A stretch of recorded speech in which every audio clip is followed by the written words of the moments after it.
Hi, everybody. Welcome to the Gagnon Atelier. I'm your old pal, Tim Gagnon, and this is the Modern Masters Podcast.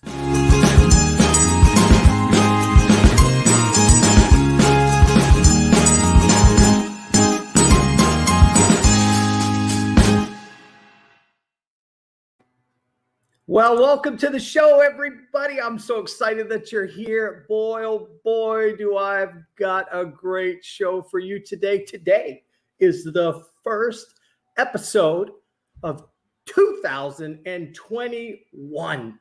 I'm excited about it. There are no flying cars in this show. I'm pretty disappointed about that. You know, you think the future is here, but yeah, we don't have flying cars yet. But we do have one of the coolest guests ever, and I am so excited to have her on.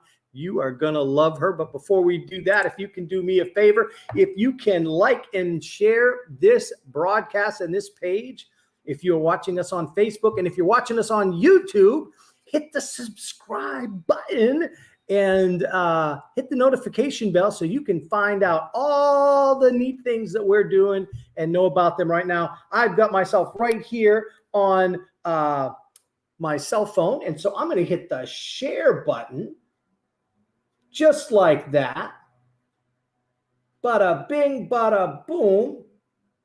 And I just shared it onto my personal page just like that. And I hope that you'll do the same thing, because when you see who our guest is, you are definitely going to want to let the world know that you're watching what you're watching, because it's going to be good. You can also check us out on our website, thegagnonatelier.com. That is our website right there. And so check us out. You know, there's so many things going on this year. So many things went on last year. We interviewed over 45 artists last year alone. If you go to the Gagnon Atelier YouTube channel, you can watch all the episodes are archived on there. You can check that out. And we've got a ton of other things on there. So this year, we're only going to do more exciting things because we got plans and we got great things going on. And it's just, man, the future's bright. I got to wear shades. I don't have any shades. I need to get some sunglasses because the future's so bright. But anyway, with that said, guys, let's do this. Let's bring on our super awesome guest today. Krystal Brown, there she is. That was quite a build-up, Tim. Thank you.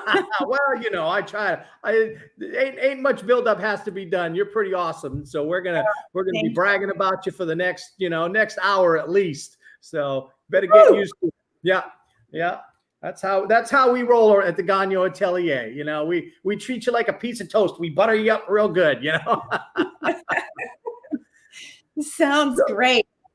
Awesome. Well, tell us a little bit about yourself. Well, thank you for coming on. Absolutely. Well, tell us a little bit about yourself and like where you're from, where your beautiful studio, where's that's located, you know, and we'll start right there because I'm excited. Well, I am in my home studio. We actually built this house 7 years ago with this northern exposure and this space that most families use as a game room for my studio. And it's been great. I can stay home. I'm usually here with my grandson, especially throughout this past year. It's been wonderful, and I'm very grateful for it. But I grew up in northern Wyoming.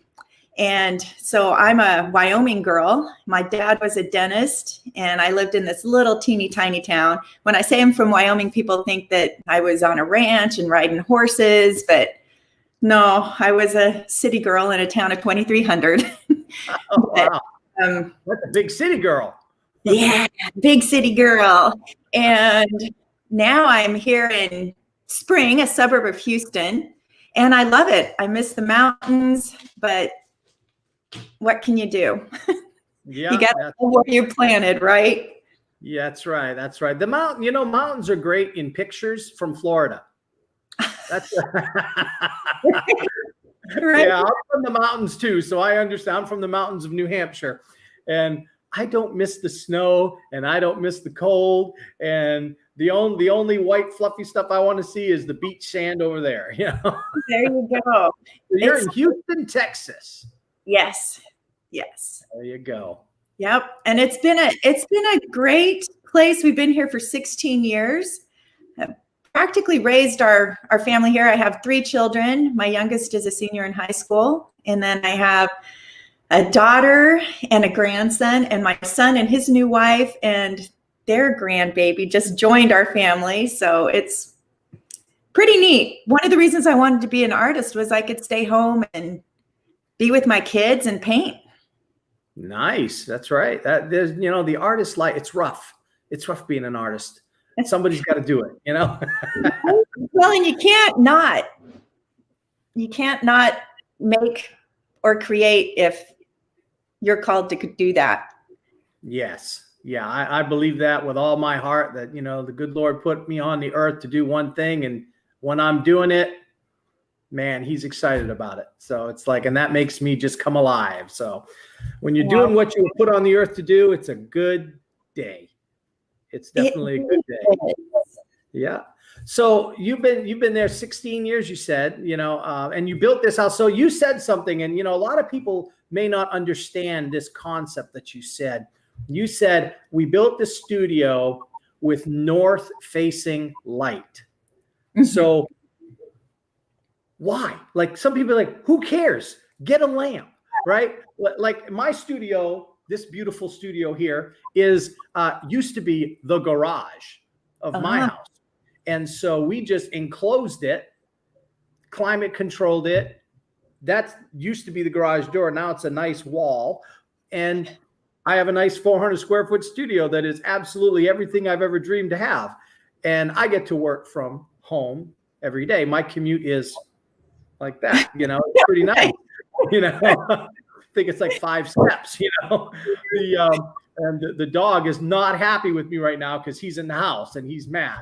And he's very not happy that he's in here with daddy. But, when you built it with northern lighting, explain why, because a lot of our viewers may not understand that. Well, our kitchen has a southern exposure, and at 5 o'clock when you're making dinner, the light's just screaming in and beating you and changes everything.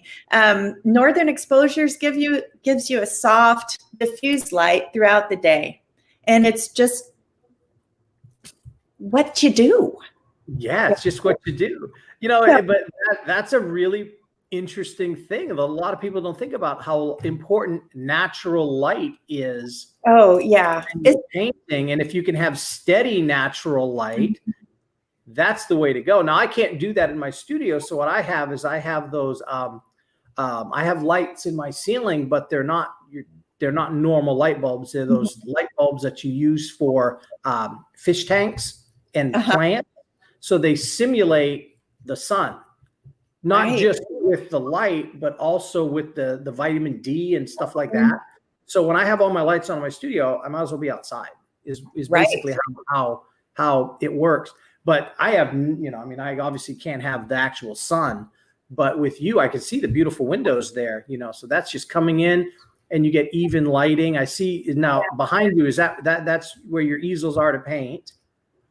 I have moved to that side of the studio, and the wall's my favorite place to paint. And I've got my old easel from college, just an aluminum, boom, fold up and you extend it out. And I don't know why I keep dragging that thing out. I've got this beautiful, expensive easel that you can, it does all these things and it's so smooth. And you break out the old bags on it. I hang my paint bags on it and paint on the wall, or I paint on my pochade box, or my old studio easel. It's just such a funny thing. I can manipulate them. I can move them around. Also with the setup in the studio, I have the blinds kind of at my eye level. I choose to paint standing up, most likely. And I'll actually close the blinds if it's jacking with my eyes, so that I don't have to look at the model or the subject. I choose to paint from life. And this was another reason we set up the studio this way, is I could have a model on a stand over there and I could paint from life, and I can have my contemporaries, we paint from life together here. And it just worked really well. And if you can control the lighting just a little bit and let your eyes adjust, you don't have that, there's a moment, maybe you don't, unless you're an outdoor painter or a painter from life, you get those moments where your eyes just can't read the color or anything because you've looked away. And we're always looking around. We can't just focus on one thing and then, right. So I find that if I can half mask those in those situations, it helps that I don't get as much eye fatigue. And as we age, there's a lot of eye fatigue. Oh, don't even talk to me about the getting old part. Look, see this right here? This is how I normally work. I sit here and I have this pair of glasses. For this part, I can see that way, that far over there. And this part, I have this right here, so I can read like this. And I still have to do this to read my phone. But this is my readers, and this is my driving. And then I have like right now, I can't see you at all on my screen. Oh, no. My computer and my easel is in the distance between these two. So my doctor gave me a special pair just for this far away. And that's it. So I'm talking to you now with my super old man eyes right here. And, I recently bought a new Bible, and I went to my daughter and we went to the store, and we were looking there, and I said, I need a Bible with the big print Bible. And so we're looking, and it said like the large print, the extra large print. Then there's one called giant print. And I'm like comparing. So we have them all up. I'm opening them up. And I'm like looking. I said, well, the giant print's actually smaller than the extra large print in this one. And we're trying to find the one with the biggest letters possible that wasn't a children's Bible. And I'm like, so we found one. And I wrote on the page, it says like, to this person, from this person, on the occasion of. So I wrote from Tim to Tim on the occasion of old man eyes. And that's in my Bible. So yeah, getting old ain't no fun. You need one of those fishing vests for all your little glasses. I've been having the same issue. And if anybody out there has any intel on how to go through it, I've never worn glasses my whole life. And now there's been my brother's an ophthalmologist, and there's been quite a change, and it's a hard adjustment to figure out how to see. And so you're quite fuzzy here. And usually I'll put my glasses on and look. But I thought, that's funny. You know what? I got something to show you that's going to make you. Now, try not to pee your pants laughing at me, but this is how bad it's gotten for me. We're going to find it. Where did I put them? Where did I put them? They're around here somewhere. You didn't know. I can't find them. Probably because I have my bad glasses on. But this is what happens when you get old, folks. I lost my special readers. I have these telescopic super goggles, magnifying glass things that I wear over my head, and I can't find them now, of course. So sorry about that, folks. But I have these giant magnifying glasses that come down and make my eyes look like this big each. So I'm going to post a picture on this, guys, so you all can see it. I'm going to post a picture of me wearing my I tell my wife when I wear them, I say, try not to swoon. And she says, don't worry, dear. I won't, because I look like an idiot. We're kind of joking about it, but it's been a bit of a trial for me. I felt like if I have my glasses on when I paint, I can't do this. And my sweet spot is actually my brush length away from the easel or the panel. And so I have to take my glasses up for that. I put them down for distance, and then I try to read in the bifocal. I can't do the transition. I'm always doing this, and people think, oh yeah, she's very agreeable and kind. No, I just can't see. You can't see. Yeah. It's tough because it's like when I go plein air painting, I'm doing the same thing. It's like, and actually my regular glasses help because I can paint close by going like this. and I can see in a distance what I'm painting. So the bifocals actually help quite a bit, but these would be useless because I can't see far. I can't see past 2 feet away with these. So these are only for 2 feet away. Those mass in, block in stages, that fuzzy blurred vision. Yeah. But, and another thing is our perception of color changes a little bit. And, Monet was a great example of how his vision affected his work. So it's something I'm conscious of, and actually something that I ask for every day, that I have flexi lenses that my eyes will at least maintain the help they have so I can keep painting. There you go. I've seen online they have these special glasses where you put them on and they have a little thing and you turn them. Oh. And it's a little extra lens that goes like this as you adjust, and they'll change as you need. Binoculars? I guess so. They're for readers, but depending on what you're like you're saying, you're always doing this, trying to see, you put these on and you can adjust them as you need. So, interesting. Yeah, they're out there. And nowadays your phone is listening, so you're going to get all these ads for that now on your phone. Right. Doesn't that creep you out?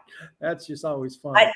Tim, I won't go there with you, and I won't go to the other things that are happening in our world today. I like my new filtered, and I like to be in my little bubble of peace and joy and love and light. Amen. So let's. I want to talk about some of the things that you do, because you do a lot of different kinds of paintings. You do figurative work, you do plein air work, you do landscapes, you do still. I mean, you do it all, and you do it all well. And that's the thing, is that it's like you do it all well, and it's like. And so I really want to show off some of your artwork, and then I want to start talking to you about your career. And this girl has won so many awards this year. It's almost embarrassing how many awards that she's won, and we're proud of you, but we're jealous too. There's more awards for everyone else too. That is true. That is true. Well, let's show some of your artwork so people can see how awesome your paintings are, and then they can also just. Let me clear my screen here. All right, here is one of your landscapes. Let's show this off. Look at that. Oh, that's nice. Tell us about this painting. Oh, that was a really fun painting. So with COVID and the shutdown, a lot of the events had been put online, and this one was actually created just up the road from my place in the parking lot of this quaint little cafe called Mel's Country Cafe. And it's actually really good if you like home cooking and fried food. And I actually had been driving around painting in the area all week for another plein air event when I stopped and set up here, asked permission, of course, because I did take up one of their parking spots. And I painted it for the Oil Painters of America wet paint competition. And normally you would be wherever that event was held and paint out there. But we all did it virtually, and you had to take pictures in process and videos and stuff like that. So that was kind of a fun experience. But to get into this painting, I painted it on aluminum, which needs to be primed, clear primer. And especially if you want the aluminum to show through. And I chose this scene just because I was drawn to it. Oftentimes, we look for things, I don't know about you, but I've got several different aspects of myself. And each one of them has a little voice, and one of them is a pleaser who always wants, well, are you going to be able to market that? Well, people want to buy that, da, da, da, da, da. And when I can silence those voices and just respond to what I'm seeing and what I'm feeling and what's around me, something magical always happens when I can just respond to nature or people or things. And I just was driving around. I had been down by the overpass and came back by and looked in my rearview mirror and saw the light behind those trees in the distance, and I could feel the passageway back beyond the railroad crossing. And anytime I can convey distance, I'll go for it. And one of the things I ask myself before any painting is, can I paint it? Can I do what I think I can with this? Can I show depth? Can I show drawing? Can I communicate what this scene is doing for me? And if I can answer those quickly, then I'll set up. And so I did. I set up my box after I got permission, and I just painted it. And there's a video of it. And it actually won an honorable mention from Judge John Patunchnik, who is a master. And so I was super delighted. And I heard, I don't know about you, Tim, but I mark time by paintings. And so I got word that it had won the honorable mention from a friend who texted me, "Whoop, good job." And I was at my son's rehearsal dinner in Corsicana when he was the night before he got married to his bride. So it's kind of a cool thing. It is. It's it's like I love paintings like that. They take paintings that can take the ordinary and make them extraordinary.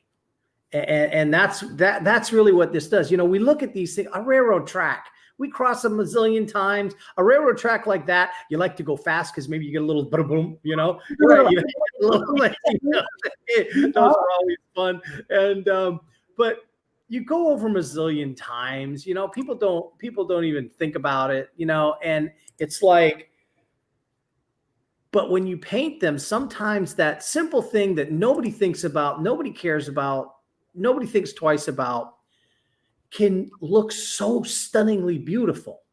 Right. It's like, what? How is that done?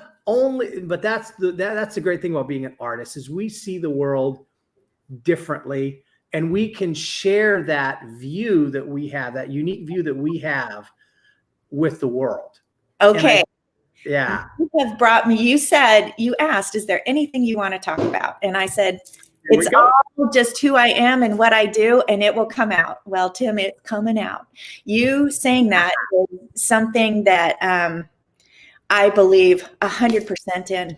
And when we can get out of our own way and just allow our creativity and our love of what we're experiencing and seeing come through, it really changes the mundane and the average and the ordinary into something extraordinary. One cool thing that someone has said to me about my art, it has a ethereal, celestial quality. And I used to make a flippant statement when I was doing a lot of portraiture early on. That's kind of was my thing. That I celestialize. If you want 20 pounds off, I got you. Hair back on my head. Because I do believe as artists, we have a gift for seeing things differently. And that's what we want to do. That's what we want to show others, is that this is beautiful. This is wonderful. And I won't speak for other artists, but for me personally, I love this world, and I want people to see it like I see it. There's enough people pushing the garbage and the muck and the hate. We need more people showing the beauty and the love and the grace and the good in it, because it's everywhere if we just look. Amen. That, you absolutely. And yeah, I mean, it doesn't matter if you're painting a street sign, you're painting a railroad track, you're painting a peeled orange. Yes. It doesn't matter. And you can smell those paintings. Right. It's like in all honesty, I could go to your house and I could go in your garbage can and I could pull some stuff out. Oh, let's not. It's quite. Yeah, I bet it is. But I bet diaper. You. Yeah. Oh, no, not a diaper. But I'm just saying is that you could turn it into a beautiful painting. Because the way artists see things, the way that we see the light hitting the object and the shadows, and then the color choices we make, we see the beauty of the world. And that's, I teach art appreciation at the local college here. And we talk about, one of the things that I'm passionate about is the philosophies that artists during the Renaissance especially studied. And one of those was the philosophy of aesthetics. And that is basically the study of beautiful. What makes something beautiful? Oh my gosh. What is not beautiful? And artists, we have studied beauty. We can recognize beauty in ways that we can recognize beauty in things that people don't normally see. And then we can express it and share it with the world. I like to tease. I used to tease my wife all the time. She'll come out and she'll say, "Well, what do you think of this? Does this dress look good? What do you think of my hair?" And I'll say, "Oh, baby, you look beautiful." And she's like, I'm her husband. I'm supposed to say that. And so and I'm like, "Listen, you better, Tim." And I tell her, I say, I have a master's degree in fine art. I have studied beautiful things. I am an actual expert on beauty. And if I say you look good, baby. And she's yeah, nailed it. Yeah. And I'm like, and that'll get me out of trouble next time. But right. Like, that's what artists do. We were able to find the beauty in things. And you're right. This world is so beautiful. Oh, so wonderful. And I wrote a post about beauty. It was early on in COVID. Again, measuring time by paintings. So it must have been March. I wrote a post about how art is essential. We were being told, and I'm not making any statements or saying things should have been done differently. I'm just saying my response to it. Art is essential because we need and we seek for beauty. If we are only surviving, we're not living. We communicate with the divine through the arts and through beauty. Contemporary art and some of the things that has happened in the last century in the art movement in America took us away from beauty, and it didn't serve us.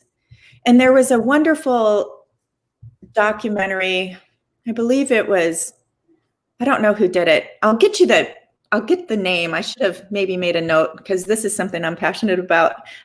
When we don't have beauty, we lose a bit of ourselves. We lose a bit of our spark and our divinity and our higher essence that makes us more than just meat and bones and function.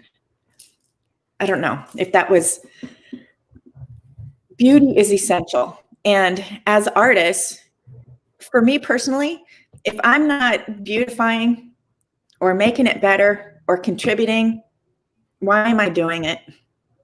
Because that's what's going to help, in my opinion. That's really good. It's like you just reminded me of, Mr. Rogers' statement, when things are scary, look for the helpers, and what's going to help. Well, and are you a contributor or are you not? And so there's a couple, I love movies, and Bridge of Spies with Tom Hanks, came out, I don't know how old it is, but the spy that he was taking back, oh my gosh. Tom Hanks would ask him, why aren't you more concerned? You don't seem very concerned. Would it help? And so that's kind of been a cool thing that I've been able to, even in art and life are so perfectly mirrored. If something's not working in your life, that same thing isn't working in your art. And they can be clues to teach us how to figure things out. And yes.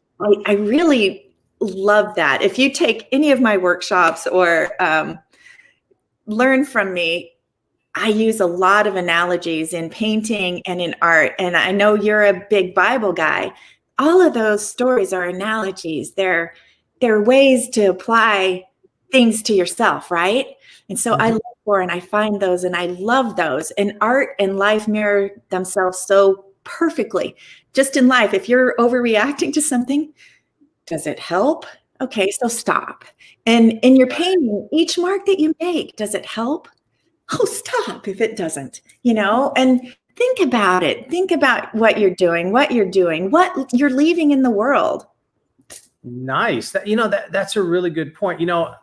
Every artist that I talk to, when they're describing their process, one of the things that they all seem to say is that the process of going from a blank canvas to a finished painting is asking yourself a series of questions and then answering those questions, whether it's a brush stroke, a color choice, a lighting choice, all composition, all of these things. Is this a hard edge? Is this a soft edge? All of those questions. And you're asking questions and you're getting yourself and you're leading yourself to to a resolution. Thank you. That's what I was looking for. It's a beautiful dance. Yes. And so in life, it's the same thing. Ask yourself, if you are constantly asking yourself questions about whatever situation you're in. And I think we were talking before the broadcast about Leonardo Da Vinci and how he was just, we were joking about how he was also a hot mess. He was this genius Renaissance man, but he was so much of a genius and he had such a passion of curiosity that it caused him problems in life where his dad actually had to intervene because he wasn't finishing any commissions. He'd take your money up front, but he would never finish the commission. So his dad had to come in and make contracts where he wouldn't get paid unless he finished it, and things like that.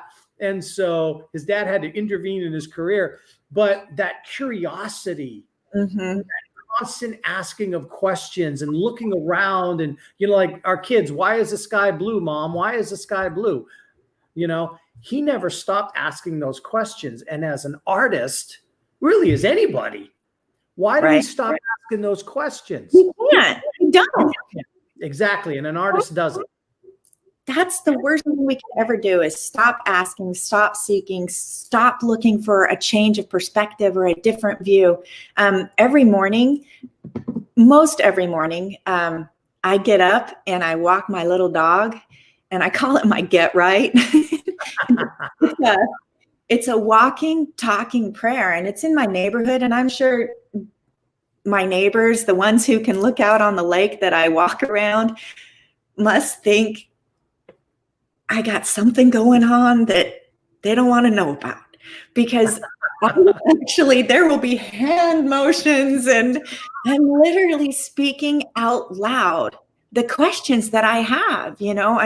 I'm going through the rubbish. After COVID hit, I was literally packing my car with all my gear to go to my first plein air event of the season, which usually starts up in March.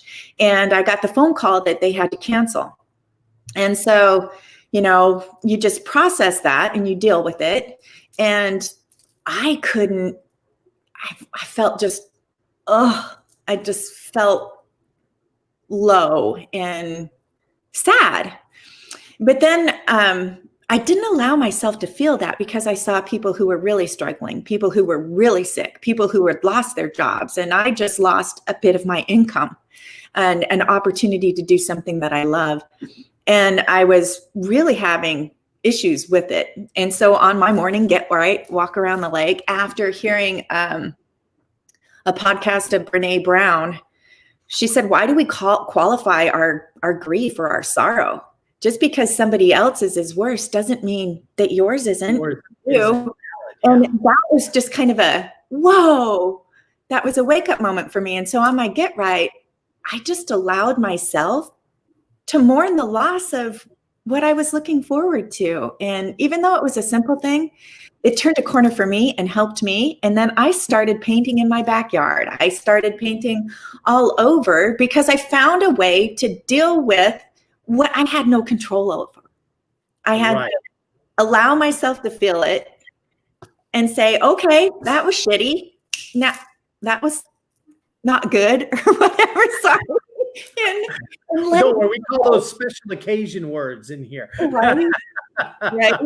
But it was, I don't know, that, and just like in painting, sometimes things aren't working because we have a particular outcome that we want so badly that we're fighting what is naturally happening. We're fighting the flow. We're fighting that dance because we have something in our head when maybe it needs to manipulate and change a little bit to become what it truly could be.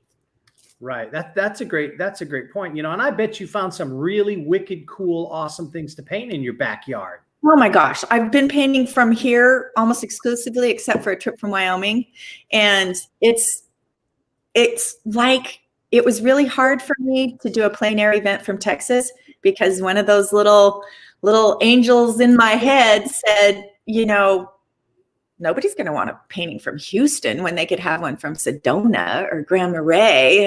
And I thought, well, that's rubbish. I believe that there's beauty in everything. So go out and find it. There you go. And it was right there the whole time. There's a reason why everybody's moving to Texas, Texas is awesome. It is. It ain't Florida, but it's pretty good. It is pretty awesome. But like you said, you can pull it. Well, I wouldn't prefer to pull it out of the garbage, but there's beauty everywhere. I drive by this junkyard and I think it's a metal salvage. They bring in tore up roads and they get the metal out of the concrete. And I want to paint it so bad, but I can't figure out where I could stand and not be in the way before I approach the owners and say, hey, I want to go in with a plan so I can paint this. And every day I drive by it, I think, oh, I've got to paint that. And every time I say that, Tim, I don't know if you're like me, but I used to second guess myself all the time on what I would paint because of, oh, is it marketable? Is it going to do this? Is it going to do that? When I finally learned to just trust what comes out of my mouth and listen for my own voice saying, I want to paint that. Yep. That's what I paint. And it's made all the difference. And that's what's so great about plein air painting. Plein air painting, first of all, it is the most fun ever. And then it's just like, it's like going to the spa, and because I don't like to go to the spa. I don't like to go to the spa because I don't like people touching my, my feet and stuff. And I'm like, no, stop it. I'm too ticklish for that. It'll stress me out even more. But to go plein air painting, I can relax. We go to the beach. My wife, she's sunbathing, and I'll sit my plein air easel up, and I'll get myself all set up, and I'll paint. And I was painting at St. Andrew State Park, painting the jetty going over the Gulf of Mexico. It's gorgeous. It's also one of the best snorkeling spots ever. Oh. So, and we go there all the time. It's right down the road, and so I just love it. I've been going there since 1991, and it's a beautiful spot. So I'm painting, and as I'm painting, I stick my brushes in the sand. Brilliant. Because I sit in the sand. I just sit in the sand. I keep my easel only this high. It is a spot for you. Oh, it's the best. You'll have to come visit. And so we sit in the sand, and I'm painting the jetty and the Gulf and the water, and it's like Panama City Beach. We're called the world's most beautiful beaches, and it's legit. And so I'm painting, and I stick my brushes in the sand. And this little dragonfly flies up, and he sat on my paintbrush that was in the sand and watched me paint for 2 hours. Didn't move. Wow. And I'm like looking at him, and he's looking at me, and you can see where they're looking because their little eyes move. And I'm like, what are you doing? And he's just watching me paint. It was the weirdest thing. But little moments like that when you're plein air painting are so awesome. And you can go to places, but I know what you're talking about. You're driving around, you're like, oh, I got to paint that. I got to paint that. I want to plan a trip. We go to Helen, Georgia all the time in the mountains. We got friends that live up in that area. And there's this little mill with it's an old mill where they make corn, they grind the corn, they make the in the big wheel, and then it turns a big stone, and you go into a little like candy store, and they sell all this stuff like pancake batter that they make from scratch from the corn they put in, they grind it up and all that. It's this old country thing, and people go crazy for this store. And the mill, but it's right on the water. And so I had to paint it. So I went and painted there. But we go up there for trips all the time. And it's like, got to paint that, got to paint that. It's in Helen, Georgia. Helen. Yeah. And it's right up in the mountains. Just this picturesque little tiny, it's like a German-like town, it looks like. And, Nice. the rivers, and there's so many places to plein air paint up there. It's crazy.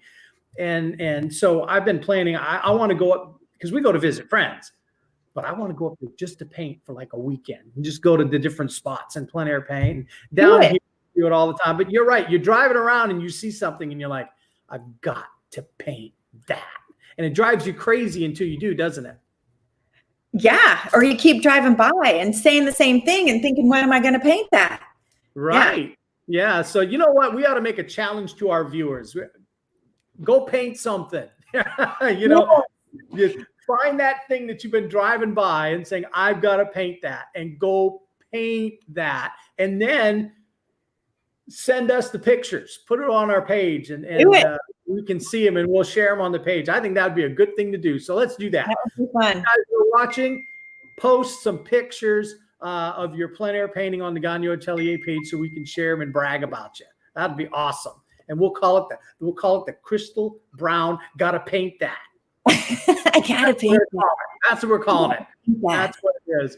Yeah, I don't care if you have to go in your fridge and pull out some fruits and vegetables and throw them on the kitchen table and paint that. Or even your photo files. You have that file in your photos, paintable, or I've got to paint that, or I've got some painting ideas, paintings, and then I'll even name the painting and drop photos in there. And have I ever painted a painting from them? No, but that's a perfect opportunity. I've got to paint that. They're in your phone, even if you can't get out. That's right. So we're going to make all this month. That's what we're doing. So for the rest of January, I want my friends out there that are watching that are paint something, and I'm going to make a little section, and we'll call it, you email me the paintings and put them on Facebook, send them to me, and then we'll put them on, and we'll call it the Krystal Brown Gotta Paint That post. That's what we're going to call it. It's going to be super awesome. Be fun. I can't wait to see what comes to feed with that. It's going to be fun. We're going to do that. And I'm going to go paint something too. I got a few areas around here I've been meaning to do, so I'm going to paint one myself. It's gonna be super fun. Well, let's show another one of your paintings. This would be another gotta paint that thing. Here are some boats. You can tell us about this one. Okay, talk about a day at the spa, Tim. This was painted in Grand Marais, Minnesota during their plein air event. And I had just had a fabulous meal at the Angry Trout with some other artists. And we decided that we were going to go out and do a nocturne. Well, I decided I was going to go do a nocturne. And so I borrowed a light from Carl Bretsky. Thank you, Carl. And just went down I knew I wanted to paint these boats. And it was right by the restaurant. So I had my jacket on and I could park right there. Plein air painting, you got to be smart. You got to have a plan and you have to be prepared. So I knew it was at the end of the day, and I know I'm a little bit of a slow painter for the plein air community. So I wanted to have 3 hours in, and I didn't want to freeze. It was a clear night and it was a beautiful day, but it's cold up there. And I set up, and there was another gentleman who had set up kind of to the right of where I was looking, and he was painting the same boats from a different perspective. And so it was kind of fun to have another artist in shouting distance, because as a, just as a female, as anyone really, you want to be aware of your surroundings, and you don't want to put yourself in a dangerous situation to get a painting. So it was kind of comforting to know that he was there. And then I had my car right there too. And I could not tell as I was painting this. So I'm set up and I have this little awesome light. I'm sorry. I can't pull the name of it. I'll put it in I will comment this because it's one of the most fabulous inventions. Anyway, Dick Woodman made it. Anyway, so I will let you know what that is. And I have this light on so I can see the panel and I can see my paints. And then I just look over my setup. I choose to go up and down and sight size. And I just looked over and I couldn't really tell what I was seeing. But I've learned to just trust myself and to make the marks and just go. And so I did. And I painted on this little painting until I was shivering so bad, my body was convulsing that I couldn't make a mark anymore. And that's after taking a couple breaks and getting in my car and turning the seat warmer on. I had all of the gear on I could. I had heated packs in my boots. It was so cold. And it was not a day at the spa. And I snapped a picture of it while it was on the panel. And this is that picture. And stowed it safely in my car. And if you know anything about me, it's all about the gear and the paintings. So it doesn't matter if I'm okay or if something else happens, but the painting and the gear are safe because that's my livelihood and what I bring to the world, and I want them to be preserved. So I put it in the car, and then I drive back to where I was staying, and I did not stop shivering until I had taken a shower for like 30 minutes. And that's at 2:00 in the morning, knowing that I'm getting up the next morning to go paint again. So it wasn't a day at the spa, but it was a fabulous little painting. It didn't receive an award at that event, but it did later win third place in a plein air salon competition.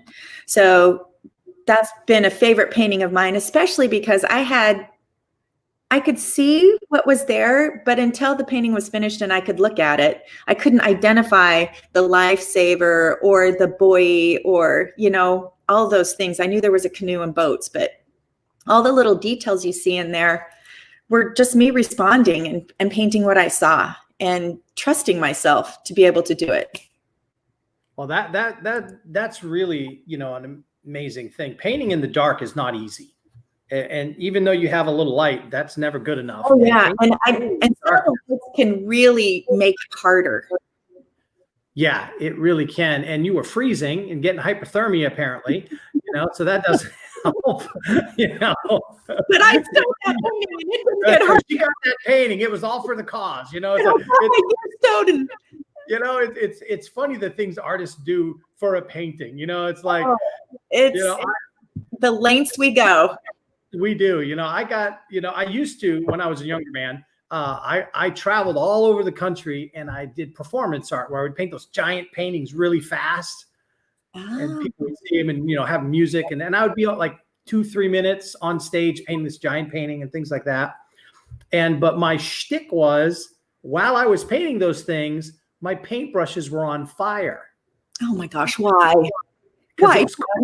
Because it was cool. That's the only reason. It was cool. People would be like, whoa, and I'm painting and I'm moving and fire is swirling around. That's what you need to see in time lapse.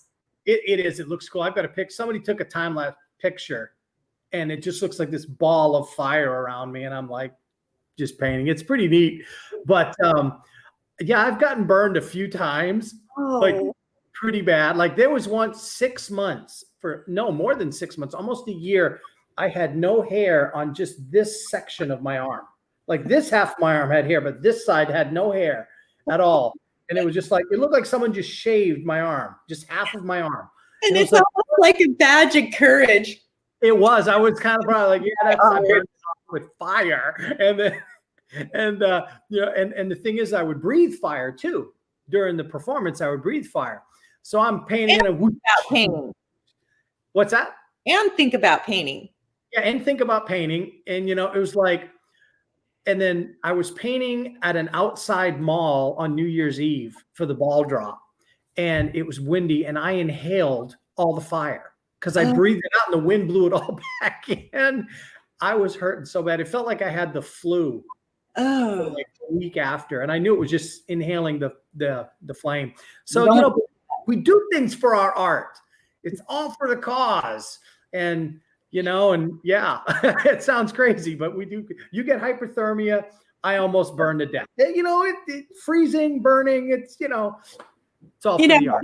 But I will. I learned a lot of things on that plein air trip. It's, you celebrate those moments though, because you fought for them. I fought for that painting. You know, I was uncomfortable for that painting, and it was worth it. But I learned on that trip, the better your gear, the more comfortable you are. I about froze to death doing the quick draw there because I set up and the wind was blowing down the ridge right to me. I had my pochade box bungeed to my car because the wind was blowing so much. And I chose the scene because I knew I could communicate it. It had distance. I was confident in my ability to portray that, but I didn't think about the elements, which was you don't do that in Minnesota, for Pete's sake. And I don't know why one of my friends didn't tell me that's a horrible idea. But so I'm painting and my pochade box is literally blowing in the wind. And so I'm just trying to go in with it, thinking it's just going to add to the painting. And literally, I do feel that if the elements are doing something, it does add to the painting. If we can just relax and go with the flow of everything that's happening and respond to it, it helps. But there again, I got so cold and shivering so bad, I had to abandon the painting before the time had even elapsed. We had 90 minutes and I was at maybe an hour and 15. And I packed that up, making sure the painting was, I had that thing framed and ready to go, and got in my car and turned my seat warmer on and just started laughing because it was so absurd what I put myself through. And then I drive down to where we're supposed to put the paintings out. And Bob Upton is sitting behind a big rock in his Carhartt jumpsuit. I don't know what you call him. Like it's a day at the park. And I just started laughing again at how absurd my setup and situation was compared to his. But he had the intel of the area, and he was more seasoned, and it was just, it's one of my favorite things about that trip was that those foolish mistakes. But I got some great paintings out of them. There you go. That's pretty cool. That's hilarious. It's funny the stories we can all tell. Like, plein air painting is always an adventure because you're in all these weird different locations. Yeah. And we have two plein air events here. We have Plein Air South, and then we have, I can't remember what the second one's called, Forgotten Coast. They're over in Appalachian Coast. Forgotten Coast. Is that invitational only? I think Forgotten Coast is invite only. So put it in for me. I definitely will. They need to have you because it's right over here in Apalachicola, Florida, which is where you get all the oysters in the world. I'm all in. Yeah, from Appalach. Oh, the oyster, man.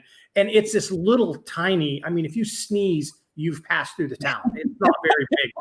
And it's all like, it's just like bayous and bays and you know, it's oyster boats and it's little tiny. I mean, we'll drive out there, and it's, from where I live, it's about 2 hours. Oh, it sounds really about an hour to 2 hours, depending on how you get there. But it's just gorgeous out there, and it's such a fun place to plein air paint. All these oyster boats and different things, and it's just a blast. We'll go out there and just, you know, the locals, we go out there and hang out. But yeah, there's two. You would never think that would be this place to have this huge, giant. Mm-hmm. Plein air festival with all these famous artists, but that's where they go every year to do. I want to go. Hook me up. Yes, we'll get you. We're gonna get you there. We're gonna get you there. Plein air people, Forgotten Coast people, you need to call Krystal Brown. She needs to come there. Actually, I met one of the ladies who organizes that or helps with that in Grand Marais, Minnesota, painting a waterfall up on an observation deck. You meet the most incredible people on Oh yeah. Well, Eric Rhodes just brought a ton of people to my hometown. Oh yeah. Well, actually, just outside my hometown. He went up to the Mount Washington area in New Hampshire. Oh. And they did a big plein air event there. And you stayed in this gorgeous hotel that was right at the foot of Mount Washington. There's Fall Color, and then there's another one. It was the Fall Colors one. Yep, it was Fall Colors. And he was literally 15 minutes from my hometown. And it's in Mount Washington, and it was at the peak of foliage season, and they had their first snow. It was snowing on them when they were there. It was raining and snowing. I remember and I wanted to go so bad, but I knew if I go to this and my family finds out that I'm just painting and ignoring all of them, I would be dead meat. I wanted to go so bad. And my wife's like, you should go. And I'm like, my dad would kill me. I would have to stay with my dad. I couldn't stay at the hotel with all the artists. It's like, I don't go up there very often. It's like family it wouldn't be fair. So I was like, oh man. So I wanted to go so bad, but they painted up there, and it was like the most beautiful foliage in the world is up there. Yeah, and beautiful rivers. And so it's like, yeah, plein air painting is fantastic, but you don't just plein air paint. You are quite the portrait artist and figurative artist as well. So let me show. I mean, it's just, like I said, it's like you look at your art, and I'm like, I love to be around people that make me want to step up my game. Oh, we have to surround ourselves with people who make us rise up, do better. It's like there's a scripture in the Bible that says, iron sharpens iron. So as iron sharpens iron, so a friend makes a friend better. And, I want to be around people that make me want to step up my game, want to get better. And also skill-wise, when I see your art and I see how you do it, I'm watching you plein air paint or things like that, it makes me go, oh, I never thought to try that way. Or, oh, look at that brush she's using. Or, all those things makes my game go up. And when I'm around people like that, I just get like, ooh, I get so excited. So looking at your portrait art, it's like, oh, I love it. I love it, love it, love it. So let's show it off. And the internet's head is going to explode with joy. Here we go. Tell us about this one. So that is called Forged. And there's an interesting story behind every painting, isn't there? But this was actually created after a horrible night. I was at the Face Convention in Colonial Williamsburg, and they have an open studio there. And it's a wonderful event, but I could not paint. I couldn't. And I was painting from life, from a model, and I was just so frustrated. And I knew that I was going to be doing a demo at the Atelier booth the next morning, and I couldn't paint. I kept wiping everything off. Josh Rock would come by, and I would think, oh gosh, he's thinking I can't paint. And I said, what do you do when you're just so, well, put something down. And it was brilliant. Just put something down and work with it. But I kept wiping it off. Anyway, so I go back to my room, and I'm thinking, oh no, I'm going to have to play sick. I'm not going to be able to paint. I don't know what's going on. And I just said, please help me to understand what this does for me and to be ready to do the demo tomorrow, because I'm not going to show up. That's lame. And so I showed up. I had this beautiful girl, Vivian Tanga, who volunteered for Face. And she was an art student and an amazing artist herself. And she had agreed to pose for me. And so she shows up, and we set up in the convention hall in the vendor area where they're selling stuff. And the lighting is horrible.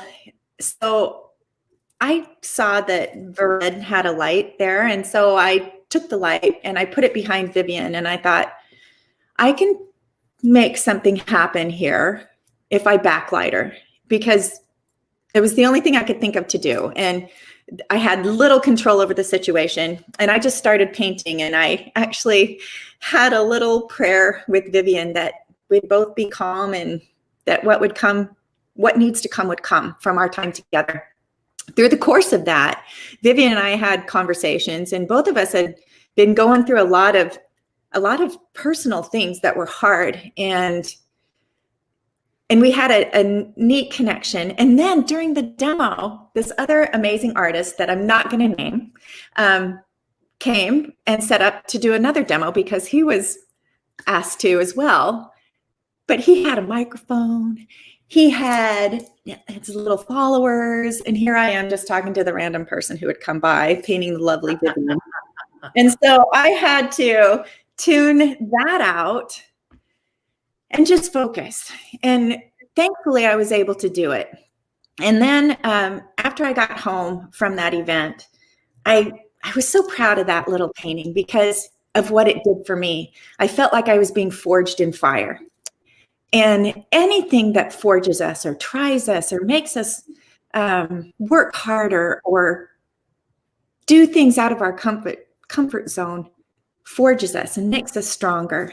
And I called it Forged after I worked on it a little bit more when I got home. And I sent a picture of it to Vivian and I told her what I had called it. And she shared some stuff with me that she says that is truly for me. And I also said that we don't have to stay in the fire that's forging us. We can walk away from it. And I love that about this piece because she's turned away from the forger's fire and she's moving forward stronger and better for it. And so that is the story of that. And it later won an award, Best Use of Light and Color at the NOAPS last spring, which we weren't able to attend because of COVID, from Dan Gerhardt, who's one of my heroes. So that was wonderful and affirming. So that was created from life, a 2-hour demo. And then I had a photo of me painting her that I used to help tighten it up and resolve a couple areas that weren't like they needed to be. Right. And that's really cool that you had this model and then you also used photo reference as well. So you kind of combined the two. It's a gorgeous painting. I love the fact that you put the light behind her because it's showing through her hair and the lighting effects. And if you can see, I believe when I posted this painting, I did show the setup and the only picture I had, because I didn't think to take one, was someone had taken one of me painting her. And so that shows the setup, and it also gave me enough information to finish it. Because one thing I will do after I leave a live model session or the field, I don't traditionally take photos while I'm plein air painting, just because I don't want to have that in my head unless I know I'm going to work in the studio. But I'll go from memory. I'll try to remember everything about it, because when you sit and study something for 2 to 3 hours, literally just that much of the world for 2 to 3 hours, you learn so many things and you feel so many things. And if you just trust that for as long as you can, even when you take it back to the studio, that's going to carry through into that. And the last ditch effort I will do with a figurative piece or a portrait from a live session is refer to the photo, because it's stuck in your mind. Over time you lose that feeling and that interplay. But if you can hit it right after, when we had live model sessions pre-COVID, there in the morning for 3 hours, and then I would go home and I would continue on in that painting. If I had time, I would try to block off that whole day so I could use that memory. One of my friends who paints in the group said, use your memory first. Use your memory first. And it was brilliant. It was brilliant. Oh yeah, that's really great advice. Yeah, so many of the people that we paint with, I don't care if they're better than you or if they're not as accomplished as you. If you just listen to what people say, there's a gem of wisdom almost in everybody's thought process or their approach to creativity. That's powerful. And it's like you were talking about that painting and you called it Forged. And how, when we go through things like that, it makes us stronger. It makes us, I think of the refining fire, that purifies gold, and when you have that, when you're in the fire, it gets a lot of the junk out of us. And then, when you're forging metal and you're melting it down, you get this stuff on the top and they have to kind of scrape that off. That's all the impurities. And what's left is the pure metal. And then you can forge it from there. It's such a great, great painting. And I love how you were talking about when you're around other artists and how they talk. And the thing that struck me the most about what you were telling about this painting, though, is that when you're sitting there and you're observing something for hours, that you see things in a deeper way that sticks with you, that you can then paint from memory from. And that again goes back to what we were talking about earlier about how artists see the world differently. We observe things in a deeper way. Who will stop for 3 hours and look at the same thing? Nobody. I think it's really hard for people to just be present, to just not be on a device, not be thinking about what's going to happen next or what happened before, but to just be present. And that's what, as creatives, when we are creating, when I'm painting, that's all I'm doing. That's all I'm doing. And that's one of the reasons I didn't know why. I knew I've always been an artist. I've always drawn and painted. I never understood why until I took this course, this business course, and simple question, why do you do what you do? And I honestly had never thought, why am I doing this? I just have always done it. And it took me 3 weeks, at least an hour a day, writing with little prompt questions to get to why I did it. I did it to soothe myself, to get myself in a good place to move forward when things went wrong. Even if my brother yelling at me, not. You'd go draw. Yeah, you'd go. For me to get upset.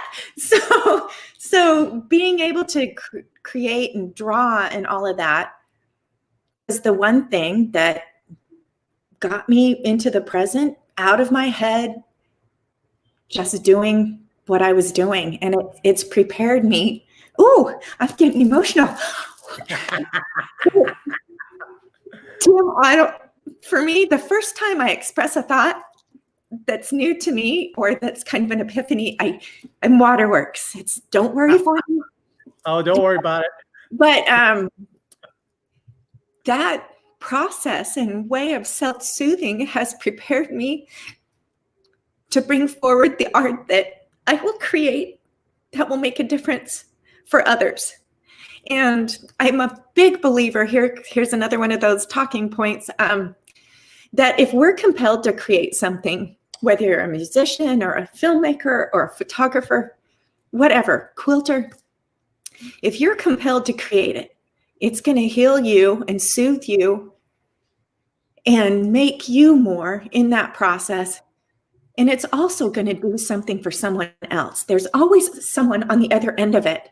And it's like a circle being completed. And I've seen that circle be complete. I've seen it in my portrait work. I've seen it in the plein air world, where I will just go out, not knowing where to go, and say, please help me to see what's needed. And then trusting my voice and hearing myself say, oh, I'll paint that. And then painting it and then putting it up on the wall that night and having somebody come in and say, I knew this was for me, was the first instant that was really brought home to me, that it is a circle being completed. And my heart goes out to Van Gogh, and I had the opportunity to be in Paris and go and see an exhibit with his work and his self-portrait. I went through that whole museum before I went to see the Van Goghs, because that's the thing, right? There were bouguereaus in the basement. There was a Zorn unlit in a room without a docent, no guard, nothing. And I was thinking, I could roll that up and walk out. Of course I didn't, but beautiful art all over this building. And then I go to see the Van Gogh, and there's lines everywhere. They barely saw the Bertha Morisset exhibit. They looked at Gagnon, but there were lines waiting for the Van Gogh. And as I was waiting for my turn to approach the self-portrait, I didn't see one person just pause and watch and look at it. They were all taking pictures of it with themselves, taking pictures of themselves. And it just kind of, I wrote about this too. So I post a lot and I write a lot because I guess it's a way to get my thoughts out there. But it just made me angry that he didn't see that circle complete in his life. And now people flock to his exhibits because they've been told that he's the best. He's the greatest. And I love his work. I love his work. And I do feel like he's awesome and inspired. But it just broke my heart that he didn't get to see that circle complete. And now the world is full of his art. And so hopefully each of us as we create will see that circle complete. We'll receive that acknowledgement and encouragement that what we do is valued by another and it's made a difference. You know, I don't know about you, but I want, sorry, woo! I want a place to be better for my having been there. And I want to leave a mark, a footprint that somebody can stand in and can see things as I did, because it's beautiful and not everybody can see that. Amen. Amen. You know, that's the heart of an artist. I want to share the beauty that I see in the world with you. Mm-hmm. And what I see is changing me. And I hope that it changes you when I share it with you. Or it just gives you a little bit of that, just a moment of, it's all right. Everything's good. Yeah. It's wonderful. You know, I've said this before in the show many times, and it's one of those things where it's like, it's the way I look at my why. Why do I paint? Why am I here? Why do I do what I do? And do you remember the movie Chariots of Fire? You know, I've never seen that. Oh, well, now you're going to want to run off and find it. Okay. So the story is, obviously, yeah, you know, the music and the slow motion running and all that. You know, they were slow motion running before the Baywatch people were. And, you know, it wasn't as exciting, but, you know, yeah. But so it's about this guy. His last name is Liddell. I can't remember his first name. But his family were missionaries in China. And they were an English family, and he was super fast and he wanted to run in the Olympics. But his family, they were like hardcore missionaries. And they thought that him running back to England, leaving the mission field, going off to England and running in for Olympic glory was like this worldly, sinful mindset. Mm-hmm. And oh, God. So in the movie, he's training in the Olympics, and his sister comes all the way from China to bring him back. And she's trying to talk him and explain him. Yeah. And she's like, you need to stop this. You need to come back to this. And he said to her, and this is the way I view my art. Now he's talking about running, but I look at it as art for me. And what he says to his sister is, and I'm going to butcher it a little bit, but he says, I know that I have a purpose to spread the gospel over in China. I know that, but he also made me fast. Mm-hmm. And when I run, I feel his pleasure. Aww. And then in the movie, you see, I mean, apparently he was famous for this. He would start running, and then he would get this stupid, euphoric grin on his face. he would cock his head and look up to the heavens, and then he would start running with these flailing arms. And he would get in this enraptured moment with the presence of God over him, and he would take off like a rocket ship and just zoom past everybody. And that's one of the things that the movie shows him doing. But that one line. So when I look at me when I'm painting, it's like, I know God put me on the earth. God made me an artist. It's what he put me on this earth to do. And when I'm painting, when I'm drawing, when I'm creating, I feel my creator's pleasure because he's watching me do what he put on the earth to do. And it just gets me. And to me, it's like, I know that it's like you with your grandbabies, right? You were talking about how your grandbaby drew on that picture behind you. And you said you're not taking it off, right? I bet you if I go to your refrigerator right now, you've got pictures of your grandbaby drawings on your fridge right now. And Yes. I know that one day I'm going to be in heaven and God's going to be like, you're going to be like, hey, Timmy, come to the kitchen. I'm going to make you a sandwich. So we're going to go in there and I'm going to sit down and God's going to make me a sandwich. And my paintings are going to be on his refrigerator. Oh, that's a beautiful image. I love that. So, one day, Krystal, you're going to be in heaven and God's going to make you a bologna sandwich, Even maybe, here, we don't have one you don't. But what I'm saying is that some of your paintings are going to be on God's refrigerator. They're there right now. Yeah. And it's like, but when we share that painting with others, like you were saying, this girl right here, when you showed her the painting and you told her what you called it, it moved her and she told you about deeper stuff in her life and how she needed that. It was a moment for her. And you have the artist and you have the patron or the viewer of the art. Receiver. I call him the receiver.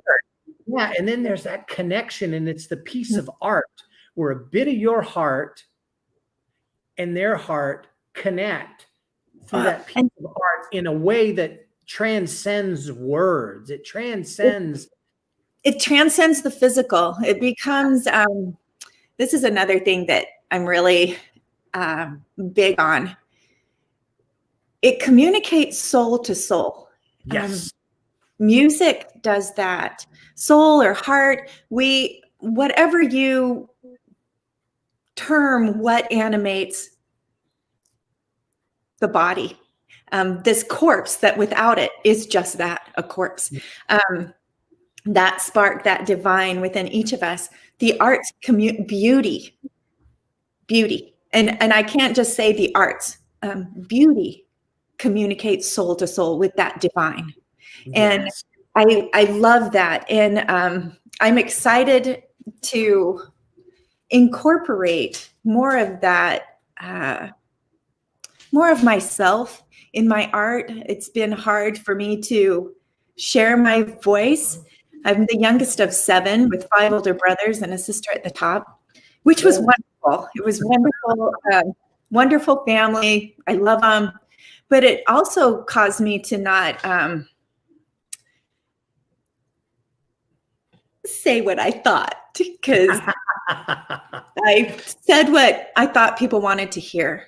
And throughout the course in my forging, I've found that voice. And you know what? I'm just showing up and allowing myself to be me. And I'm not going to be for everybody, but I will be for somebody. Amen. And my voice will help them. That's so beautiful. That is so beautiful. It's amazing how our conversation is really just about that. It's about beauty, and it's about using art to spread the beauty. Yeah, that's my vehicle. Yeah, and where artists are ambassadors of beauty is really what we are. And we're sharing the beauty of our hearts and what's inside of us with the world. And it changes the world. Art has influenced cultures since the beginning. Like I'm saying to you, it's what is stolen. It's what's passed down. It's what remains throughout the history of man. Since the beginning of man, we've been trying to leave a mark, to leave something that shows that we were here, for starters, and that makes a difference, that educates or helps or heals or personifies the good or the divine or the ethereal. And that's what has been throughout the history of man, but the artisan and the creator hasn't been valued. And I think we do ourselves and the world at large a disservice when we say starving artist or discourage the creatives from creative, from being creative. I told my neighbor that my son and his wife were both musicians, and she goes, "Oh, what are they going to do to make a living?" And I thought, literally, like this.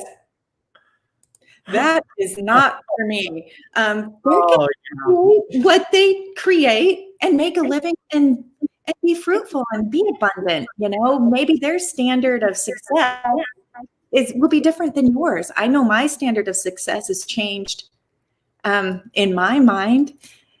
over the years. And success isn't about, it's about different things for different people. And to have my work received, to have the acknowledgement of my peers, is wonderful. And to be able to do what I do and to be able to afford to do it, wow. To be a welcome guest in someone's home, to be hosted is such a beautiful thing. And I miss it desperately from the plein air events. I miss the community and those interactions, and I look forward to getting back to them. And you're going to, because it's, the world's this, we're not going to stay in this much longer. I don't think. I think that you have to move through it. It's forging something new and better for us. Through, and all this stuff, we're being forged, and that refining fire is going to get rid of some junk, and we're going to move forward stronger than ever before. It's like a lot of people don't know, but one of the biggest catalysts to the Renaissance was the Black Plague. Isn't that incredible? The culture in such a way that it made room for the Renaissance to happen. So out of bad things, good things can emerge. Flowers can grow straight through concrete. They find a way. Yes. Have you heard there's the story of the king who had a servant who always said, "This is good." No matter what happened, he was the king's best friend. And something would happen and the servant would always say, "This is good." Well, the king and the servant went hunting one day, and the servant actually, which was his best friend, actually misfired and blew off the king's thumb. Oh. And the servant said, "This is good." And the king said, "Like hell, this is good.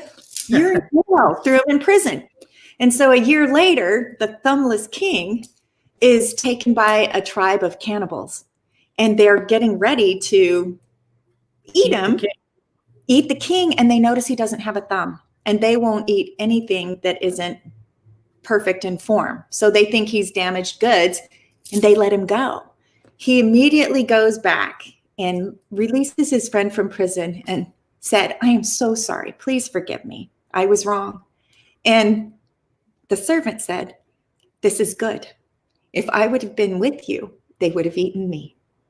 And so we don't understand why the bad things happen, or why we have to experience what we experience. But if we can pause for a moment and see the good, or at least be open to looking for it, it will be there. And just saying in crappy situations, "This is good. Help me to see it," helps us. I like that story. That's a good story. I like that story. That's a really neat story. This is such a great conversation. I could talk to you for days. This is just a blast. But I want to show you some of your comments, because we have got people just chiming in. Good. Yeah, we had Kathleen Hooker. She was, when we were talking earlier about art being essential, she says, absolutely, with a heart emoji. That's the best. And then this is what I like, though. Look what she says next. The Krystal Brown, gotta paint that. Yeah, let's do it. Boom, it's happening. It's happening. Yeah. And then this is one thing. Judy Bros, I don't know how to pronounce this. Brose. She says, your spread in the plein air completed your circle, Krystal. So there you go. See that? That's pretty good. That was a cool thing that happened. The Plein Air magazine, the editor, Kelly Kane, emailed me and said that she'd like to have an article on me. And this was in September. It's roller coaster of the year. And she said that she'd assign a writer to it. And that went down. And that was a really, really neat opportunity. And I'm grateful for Kelly Kane and Plein Air and Eric Rhodes, his team at Streamline Publishing, Peter Trippy.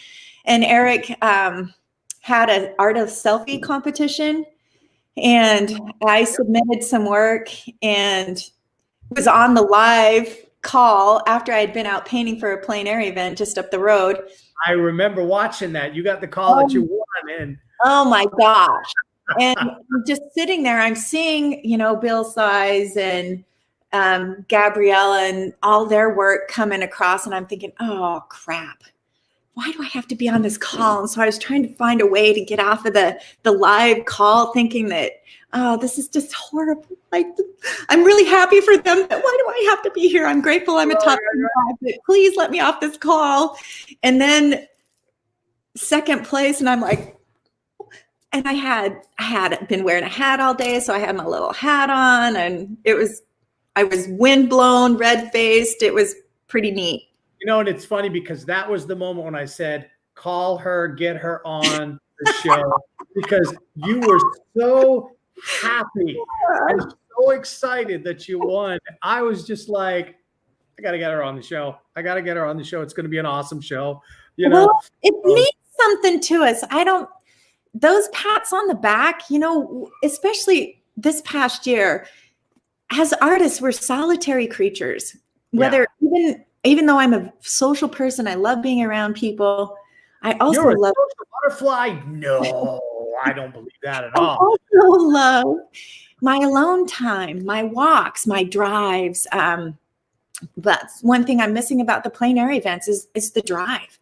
That's a walking, not walking, but a driving, talking, fueling. You know, those moments are so important to us as artists, that when we do have the respect or admiration or acceptance of our peers and people that we associate with, it means the world to us. It encourages us, because so many things discourage us. I don't know how you are, but one of the things that we have to do is we have to have accolades. We have to have awards and gallery shows and press to make a business of art. And I'm not going to be a starving artist. I'm going to be a successful artist who lives abundantly.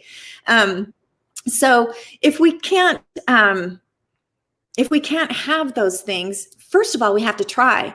And I've got pages of red X's that are rejections, pages and pages. But nestled in those pages are green checks and acceptance. And there are red dots that are sales. And there are people who share and like things on Facebook and encourage. We each need to be encouraged. And I hope that anybody who watches this will feel encouraged to create what they love to do, whether it's art or music or whatever, food, a home for your family. Create it, and it will bring you joy, and it'll bless others. The world, I sign my emails, my signature is, the world's waiting for what you will bring to it. Why keep them waiting? Oh, it's so simple. That is absolutely fantastic. I like that. Say that again for us. The world's waiting for what you will bring to it. Why keep them waiting? Amen. That's fantastic. I don't want to. We're going to stop right there, because that is so good what you just said. It is not even funny. Oh my gosh, that is absolutely fabulous. Krystal, I had so much fun today. You are coming back on this show, girl. We got a lot more to talk about. And boy, we you know what? It's like just from this conversation. Talk about the paintings. Oh gosh. We talked about all the paintings. We had, you know, it was like there were so many things, and we could go for about another 5 hours.